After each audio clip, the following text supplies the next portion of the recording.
Hello बच्चों, आप सभी का स्वागत है आपके अपने YouTube channel Aftab study classes में।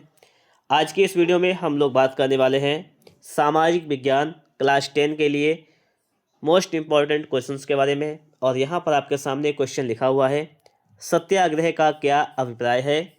गांधी जी के अनुसार सत्याग्रह के विचार की व्याख्या कीजिए।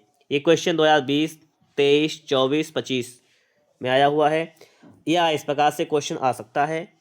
महात्मा गांधी ने राष्ट्रीय स्वतंत्र स्वाधीनता संग्राम में सत्याग्रह एवं अहिंसा का किस प्रकार प्रयोग किया? ये क्वेश्चन आपका 2022 में आया हुआ है। ठीक है, आपसे सत्याग्रह के बारे में अगर पूछे तो आप किस प्रकार से लिखेंगे ताकि आपको फुल मार्क्स मिल जाए।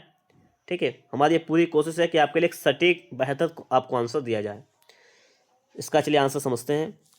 महात्मा गांधी ने ब्रिटिश साम्राज्य के विरुद्ध आंदोलन चलाने के लिए जिस नए सिद्धांत को अपनाया उसे उन्होंने सत्याग्रह नाम दिया था।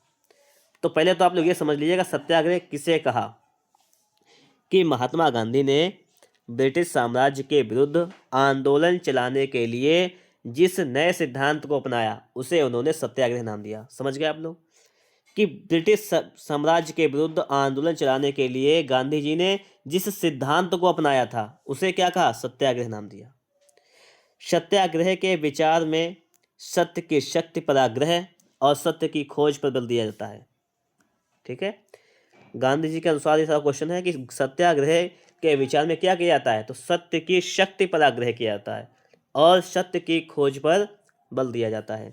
अर्थात सच्चा उद्देश्य लेकर अन्याय के विरुद्ध संघर्ष करने के लिए शारीरिक बल की नहीं बल्कि अहिंसा के सहारे लड़ने की आवश्यकता होती है।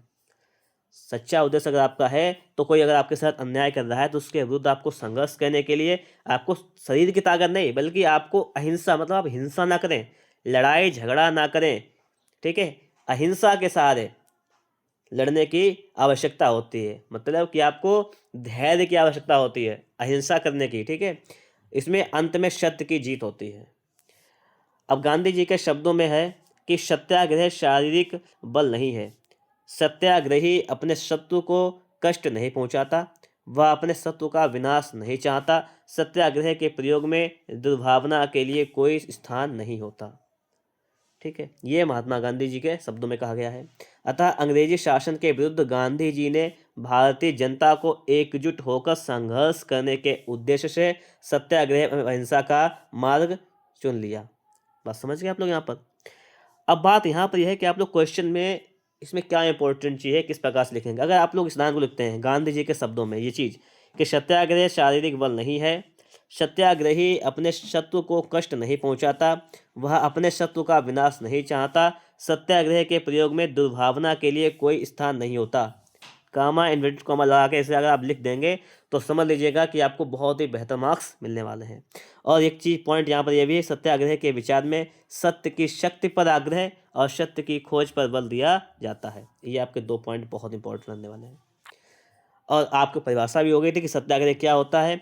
तो आपने बताया कि महात्मा गांधी ने ब्रिटिश साम्राज्य के विरुद्ध यानी विरोध में जो आंदोलन चलाने के लिए जिस नए सिद्धांत का इस्तेमाल किया उसे कहते हैं सत्याग्रह। इस क्वेश्चन को आप लोग 1-2 बार पढ़िएगा, सही तरीके से कॉपी पर लिखने की प्रैक्टिस कीजिएगा और आप लोग उसको बेहतर तरीके से एग्जाम में भी लिख सकते हैं। इंपॉर्टेंट क्वेश्चन है। ठीक है, मिलेंगे आपको नेक्स्ट इंपॉर्टेंट क्वेश्चंस के साथ नेक्स्ट वीडियो में।